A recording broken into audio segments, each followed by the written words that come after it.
Education dot पर आपका स्वागत है। आज हम माध्यमिक परीक्षा 2023 हिंदी का जो आपका पेपर था उसको सॉल्व करने जा रहे हैं। तो देखिए, हिंदी जो माध्यमिक शिक्षा बोर्ड का जो हमारा पेपर रहा था ऐसे काफ़ी सरल ही था। इसके 4 खंड थे।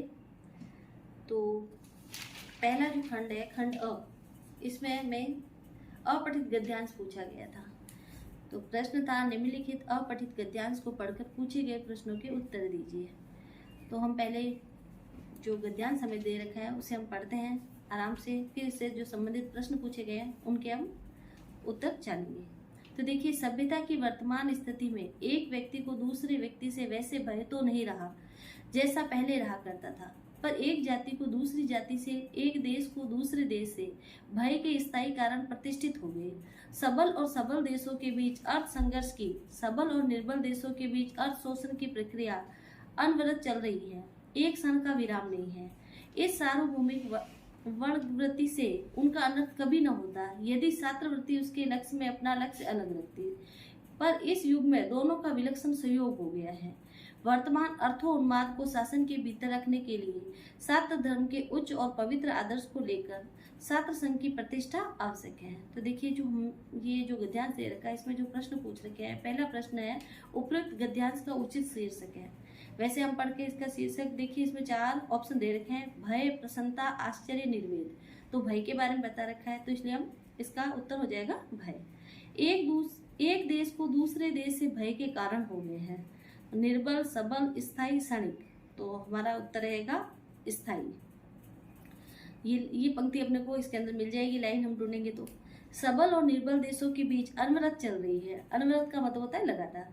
तो चल रही है शोषण की प्रक्रिया, भयजनित प्रक्रिया, शंका की प्रक्रिया, भाईचारे की प्रक्रिया। तो शोषण की प्रक्रिया वो उत्तर सही है। छात्रवृत्ति किस वृत्ति से भिन्न है? तो वणक वृत्ति से। तो ये भी हमने अभी इस लाइन में पढ़ा। उच्च और पवित्र आदर्श के लिए किसकी प्रतिष्ठा आवश्यक है?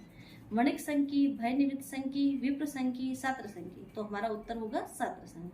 तो अभी हमने पढ़ा, पहले प्रश्न का उत्तर रहेगा भय, दूसरे का हो गया स्थायी, तीसरे का शोषण की प्रक्रिया, और छात्रवृत्ति किस वृत्ति से भिन्न है? तो चौथा प्रश्न था इसका हो गया वणक वृत्ति, और 5वें का हो गया उच्च और पवित्र आदर्श के लिए किसकी प्रतिष्ठा आवश्यक है? तो छात्र संघ की। तो ये तो अपठित गद्यांश था हमारा। इसमें देखिए एक काव्यांश दे रखा है अपठित, जो हमने नहीं पढ़ रखा है, तो हम उसको पहले पढ़ते हैं फिर उसके उत्तर को जानते हैं। किंतु यह झंझट है भारी भारी, युद्ध क्षेत्र संसार बना, चिंता के चक्कर में पड़कर जीवन भी है भार बना। आजा बचपन एक बार फिर दे दे अपनी निर्मल शांति, व्याकुल व्यथा मिटाने वाली यह अपनी प्राकृत विश्रांति। वह भोली सी मधुर सरलता, वह प्यारा जीवन निष्पाप, क्या आकर फिर मिटा सकेगा तू मेरे मन का संताप।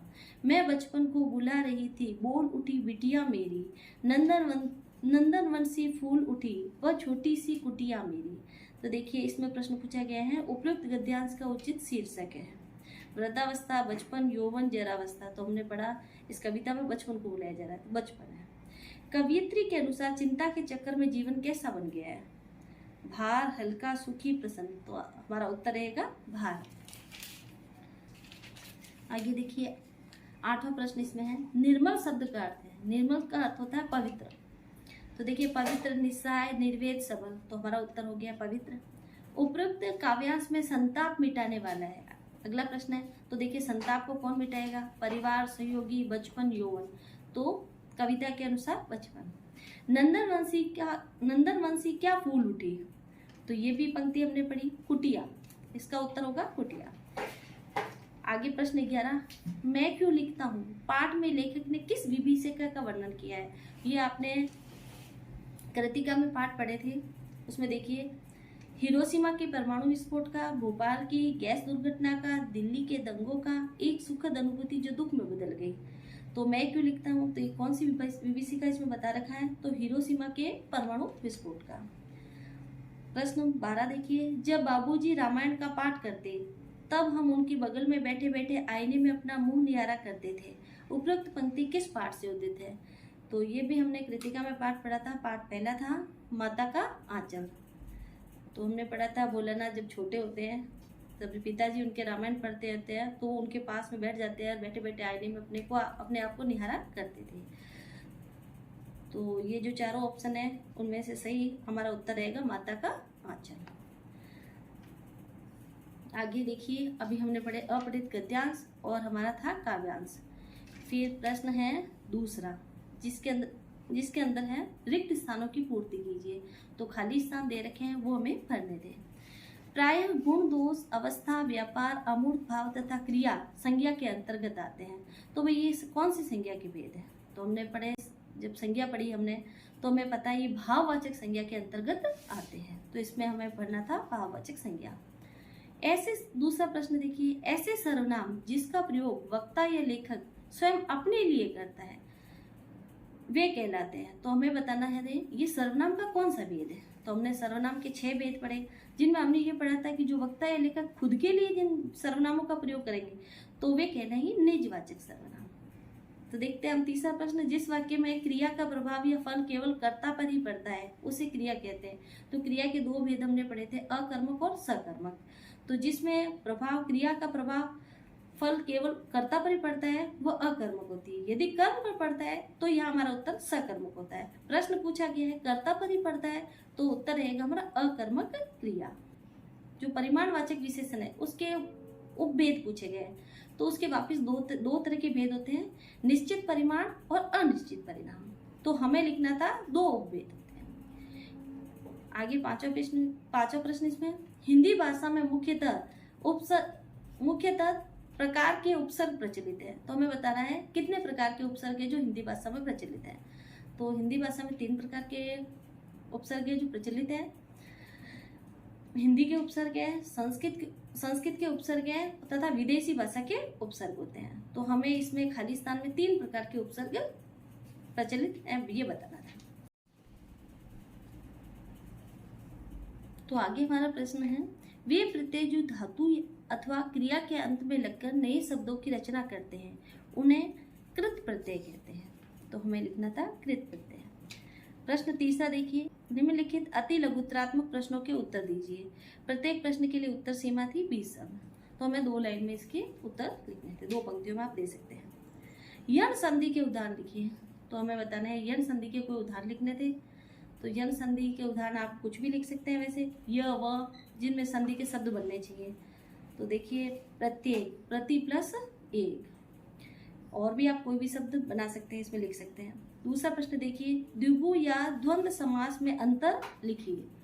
तो द्विगु समास और द्वंद्व समास उन दोनों का अंतर लिखना है। हमें बताना है द्विगु क्या होता है और द्वंद्व क्या होता है। तो हमें बताया है द्विगु समास संख्यावाची समास होता है, इसमें पहला पद संख्यावाची होता है, तथा द्वंद्व समास है वो योजक चिन्ह से जुड़ा हुआ होता है। तो द्विगु समास को देखिए, संख्या होती है जैसे त्रिरत्न, 3 रत्नों का समूह।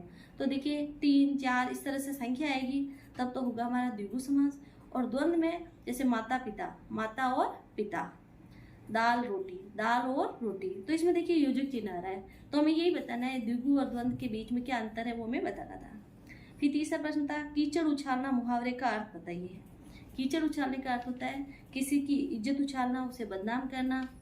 तो ये कीचड़ उछालना, इसका अर्थ हमें बताना था। आगे देखिए, एक सादे सब सदे, सब सादे सब जाए, लोकोक्ति का अर्थ। तो पहले हमें मुहावरा पूछा गया, फिर हमें लोकोक्ति पूछी गई। तो एक साधने से सभी कार्य सज जाते हैं। तो ये हमें बताना था कि एक यदि सही कार्य करेंगे तो बाकी सारे कार्य हमारे सही हो जाते हैं। आगे देखिए, बाल गोविंद भगत पाठ के माध्यम से लेखक क्या दर्शाता है। तो हमने पढ़ा था बाल गोविंद भगत, उसमें के माध्यम से पाठ में लेखक ने क्या बताया है कि उसके बारे में बताना था कि बाल गोविंद भगत हमने जो पढ़ा कि वो किस तरह से परिवार में रहते हुए भी किस तरह से वो भक्ति किया करते थे। तो उनके जो अच्छे गुण हैं उनके बारे में हमें बताना था। आगे देखिए, नवाब साहब ने खीरे की सब फाकों को खिड़की से बाहर फेंककर तौलिए से हाथ और होंठ पोंछकर किस भाव को दर्शाया। तो नवाब साहब वाला हमने पाठ पढ़ा था लखनवी अंदाज, उसमें हमने पढ़ा था देखिए नवाब साहब है जो खीरे की फाक को काटते हैं, फिर सूंघ के ही तौलिए से हाथ पूछ लेते हैं, होंठ पूछ लेते हैं। वो बताते हैं अपनी नवाबी शान को, झूठी शान का, अपना झूठी शान के जो भाव है वो बताते हैं कि किस तरह हम सूंघ कर ही अपना पेट भर सकते हैं। आगे देखिए, मानवीय करुणा की दिव्य चमक संस्मरण किसके संबंध में है। तो हमने पढ़ा एक ये पाठ मानवी करुणा की देवी चमक। इसमें फादर कामिल बुल्के उनके बारे में बता रखा है, उनके संबंध में कि उन्होंने किस तरह से उनका चरित्र था, कैसे व्यवहार के थे वो, और किस तरह उन्होंने हिंदी में अपना योगदान दिया, उसके बारे में बता रखा है।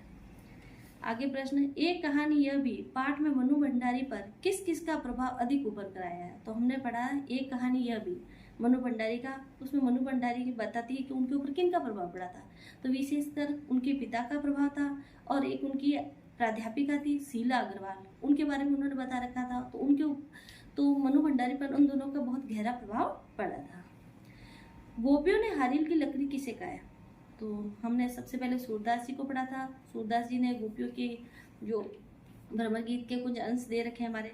तो गोपियों ने हारिल की लकड़ी भगवान कृष्ण को कहा है। मोतिन को ज्योति मिलियो मलिका को मरकंद का भाव स्पष्ट कीजिए। ये हमने देव के बारे में पढ़ा था, देव की रचना है। देव ने स्वच्छ जो पूर्णिमा की चांदनी है उसके बारे में वर्णन करते हुए कहा है कि स्वच्छ चांदनी में तारे दिखाई देते हैं, जैसे भवन में मोतियों के आभूषण से सजी संवरी सुंदरियां। तो उन्होंने बताया कि स्वच्छ चांदनी में तारे भी ऐसे दिखते हैं जैसे भवन में मोतियों के आभूषण से सजी संवरी सुंदरियां हों। आगे देखिए, खैरियत चाहते हो तो अपना ये कफन लेकर यहाँ से सीधे चले जाओ। उपयुक्त वाक्य किसने किससे कहा? तो हमने ये कृतिका में एक पाठ पढ़ा था, इसमें दुलारी ने टुन्नू से ये वाक्य कहे थे। अगला प्रश्न, दरअसल मंत्र मुग्धसी में तंद्रिल अवस्था में ही थोड़ी दूर तक निकल आई थी। अचानक पांवों पर ब्रेक सी लगी, जैसे समाधिस्थ भाव में नृत्य करती किसी आत्मलीन नृत्यांगना के नुपुर अचानक टूट गए हो। लेखिका ने ऐसा क्यों कहा? यह पाठ भी हमने कृतिका से ही प्रश्न आया आपके। ये पाठ साना साना हर जोड़ी में जब लेखिका वहाँ घूमने जाती है तो वहाँ की जो सुंदरता को देखती है तो मंत्रमुग्ध हो जाती है। वहाँ के आसपास के वातावरण को देख उनको बहुत प्रभावित करता है। तो जैसे ही वो उसमें मग्न हो जाती है, अचानक ही वो वहाँ पे काम करने वाले श्रमजीवी स्त्रियों को देखती है, तो उनके जो अचानक जो समाधि वाले भाव है वो अचानक टूट जाते हैं। मतलब वो जो पहले अलग माहौल में वो सोच रही थी, वो अचानक ही उनके क्या होता है कि उनके भाव बिल्कुल चेंज हो जाते हैं। तो यहाँ तक आपका हो गया है खंड अ। अब हम खंड व के प्रश्नों को हल करते हैं। कैप्टन ने नेताजी की मूर्ति पर चश्मा क्यों लगाया? तो हमने पढ़ा कि कैप्टन को नेताजी की बगैर चश्मे वाली मूर्ति पसंद नहीं थी। उसे लगता था कि नेताजी को बिना चश्मे की असुविधा होती होगी, इसलिए वो हमेशा अपने पास जो भी चश्मा होता था वो चश्मा नेताजी की मूर्ति को लगा दिया करता था। आगे प्रश्न, भगत का निर्णय अटल था, तू जा नहीं तो मैं इस घर को छोड़कर चल दूंगा। बाल गोविंद भगत ने ऐसा क्यों कहा था? ये हमने पढ़ा था, जब बाल गोविंद भगत है इकलौता पुत्र, उसकी मृत्यु हो जाती है तो वो अपनी बहू को ये इस तरह से, जब उसके सारे क्रियाकलाप 12 दिन के बाद में सारे पूरे हो जाते हैं, कंप्लीट हो जाते हैं सब कुछ, तो वो उसे चाहता है कि उसकी जो बेटे की बहू है वो अपना घर दोबारा बसा ले, इसलिए वो नहीं चाहता है कि वो उसकी सेवा के लिए वो यहाँ पर रहे। तो उस समय ये लाइन कहते हैं कि मेरा निर्णय अटल है, तू नहीं जाएगा तो मैं इस घर को छोड़कर कहीं और चला जाऊंगा। आगे देखिए, लेखक के गाड़ी में बैठने पर नवाब साहब ने क्या प्रतिक्रिया की? लखनवी अंदाज पाठ के आधार पर बताइए। तो ये भी हमने पढ़ा था, लखनवी अंदाज पाठ में जब लेखक है जो गाड़ी में बैठते हैं तो नवाब साहब है जो प्रतिक्रिया में क्या करते हैं कि वो उनको देखकर उनको अच्छा नहीं लगता है, वो आराम से अकेले उस डब्बे में रहना चाहते हैं, और अचानक जब लेखक उस डब्बे में चले जाते हैं तो उनको पसंद नहीं आता है, तो उनसे नज़र चुरा के खिड़की की ओर देखने लग जाते हैं। तो यही प्रतिक्रिया थी, हमने पढ़ी थी। फादर कामिल बुल्के के व्यक्तित्व की कोई दो विशेषताएं, ये हमने पढ़ा था। फादर कामिल बुल्के उनका व्यक्तित्व कैसा था? तो इसकी कोई भी दो विशेषताएं आप लिख सकते थे कि वो हिंदी से प्रेम करते थे, सभी से मिलजुल कर रहते थे, उस बहुत शांत और स्नेही व्यक्ति थे। तो आप कुछ भी दो विशेषताएं इसके बारे में लिख सकते हैं। गोपियों को उद्धव का संदेश पसंद क्यों नहीं आया? तो गोपियाँ हैं, उनको गोपियाँ जो कृष्ण को प्रेम करने वाली थी, और उद्धव योग के बारे में जानकारी देते हैं। तो कहाँ गोपियाँ कृष्ण को प्रेम करने वाली है, कहाँ वो सूखा सूखा संदेश। तो गोपियों को जो उद्धव का संदेश है बिल्कुल पसंद नहीं आता है, उन्हें ये रूखा सूखा लगता है और कड़वी ककड़ी की समान लगता है, हमने ये पढ़ा था। लक्ष्मण के वचनों से बड़े हुए परशुराम जी के क्रोध को किसने और कैसे शांत किया? लक्ष्मण जब क्रोध में प्रत्युत्तर देते रहते हैं परशुराम जी का क्रोध और बढ़ जाता है, तो राम उनको शांत करने की कोशिश करते हैं और विश्वामित्र है वो भी उनके बीच में बोलते हैं, तो दोनों उनको शांत करते हैं। संगीतकार कविता में किसके महत्वपूर्ण योगदान को दर्शाती है? संगीतकार कविता हमने पढ़ी थी, इसे बता रखा है जीवन में जो भी सफल व्यक्ति है उनके साथ में जो भी मदद करने वाले लोग हैं, है ना, चाहे वो किसी भी क्षेत्र में हो, चाहे संगीत का क्षेत्र है, चाहे कोई भी दूसरा अन्य क्षेत्र है ना, हर क्षेत्र में यदि कोई व्यक्ति सफल है तो उसका कोई न कोई मदद करने वाला जरूर होता है। तो यही आपने हमें बताता है कि हर क्षेत्र में महत्वपूर्ण लोग होते हैं जो योगदान देते हैं, वो कविता में हमने पढ़ा था। कि उसे सुख का आभास तो होता था लेकिन दुख बाँचना नहीं आता था। कवि ऋतुराज ने ऐसा क्यों कहा? ये हमने कन्यादान कविता पढ़ी थी कि कन्यादान में जो जिस बच्ची का कन्यादान किया जा रहा है, जिसकी शादी हो रही है, उसे सुखों की जानकारी तो है, वो पियर में रही हुई है, उसे अभी मतलब जीवन में जो सुख आएंगे उसके बारे में तो उसे जानकारी है कि शादी के बाद में उसे कुछ सुख मिलेगा, परंतु उसे दुखों की जानकारी अभी तक उसने कभी को दुख नहीं देखा था, तो इसलिए दुख बाँचना उसको नहीं आता था। तो कवि ने ऐसा इसलिए कहा है कि वो जो बच्ची है वो बोली है, बिल्कुल उसे सुख की जानकारी तो है परंतु उसके दुख के बारे में उसको कोई जानकारी नहीं है। कवि लॉन्ग स्टॉक जगह का क्या महत्व है? साना साना हाथ जोड़ी पाठ के आधार बताइए। ये हमने कृतिका में पढ़ा था कि जो लॉन्ग स्टॉक है उसमें क्या होता है कि वो जो लेखिका का जो गाइड है जितेन नार्गे हमने पढ़ा था, तो वो जब वह कवि लॉन्ग स्टॉक लेके जाता है तो वो बताता है कि वहाँ पे गाइड फिल्म की शूटिंग हुई थी, वहाँ पे एक संधि पत्र है, वहाँ पे जो स्मारक है जहाँ बना रखा है, वहाँ पे लेपचा और भूटिया जो वहाँ पे जो जनजाति है उनमें झगड़ा हुआ करता था, उनके बीच में काफ़ी टाइम तो झगड़ा रहा, उसके बाद में शांति वार्ता हुई थी, तो शांति वार्ता के स्मारक के रूप में है वो जगह, इसलिए वो लॉन्ग स्टॉक है, उस जगह का ये महत्व है। आगे प्रश्न देखते हैं। मूर्तिकार ने अंत में जॉर्ज पंचम की नाक का क्या हल निकाला? तो मूर्तिकार है उन्होंने अंत में क्या बताया था कि जॉर्ज पंचम की नाक है, जब वो जॉर्ज पंचम की नाक के लिए वो जगह जगह घूमता है, फिर उसको कुछ नाक उनके जॉर्ज पंचम की मूर्ति की लाट है उसके लिए नाक नहीं मिलती है, तो अंत में बताता है कोई जीवित नाक है जो लाट के लगा दी जाए, तो ये अंतिम हल उन्होंने बताया था। माता का आंचल पाठ की शीर्षक की सार्थकता स्पष्ट कीजिए। हमने कृतिका का जो पहला पाठ है माता का आंचल, उसमें बता रहे देखो हमने पढ़ा था कि बच्चा सारी क्रियाकलाप है वो अपने पिता के साथ करता है, खेलता है, हर समय पिता के पास रहता है, और उस पाठ का नाम है माता का आंचल क्यों रखा है कि बच्चा सुख में तो हर समय खेलता रहता है अपने साथियों के साथ, अपने पिता के साथ, परंतु जैसे ही उसका दुख आता है, डर आता है, भय की स्थिति होती है उसमें, तो फट से वो माता के आंचल में ही आकर शरण लेता है, इसलिए इस पाठ का नाम है माता का आंचल, क्योंकि माता के आंचल में ही उसे शांति मिलती है, स्नेह मिलता है। तो देखिए ऋतुराज का जन्म 1940 में भरतपुर में हुआ था, हमारे राजस्थान से संबंधित है, और अंग्रेजी में इन्होंने एमए किया था, 40 वर्षों तक अंग्रेजी साहित्य के अध्यापन का कार्य किया, फिर वो अब सेवानिवृत्ति लेकर वह जयपुर में ही रह रहे हैं। इनकी जो कविता संग्रह है 8 कविता संग्रह प्रकाशित हो चुके हैं, जिनमें देखिए एक मरण धर्मा और अन्य, पुल पर पानी, सूरत नीरत और लीला मुखारविंद ये प्रमुख हैं। इनको जो पुरस्कार मिल रखे हैं सोमदत्त, परिमल सम्मान, मीरा पुरस्कार, पहल सम्मान और बिहारी पुरस्कार। इनकी जो रचनाओं का मुख्य विषय है वो मुख्य धारा से अलग समाज के हाशिए के लोगों की चिंताओं को इन्होंने लिखा है।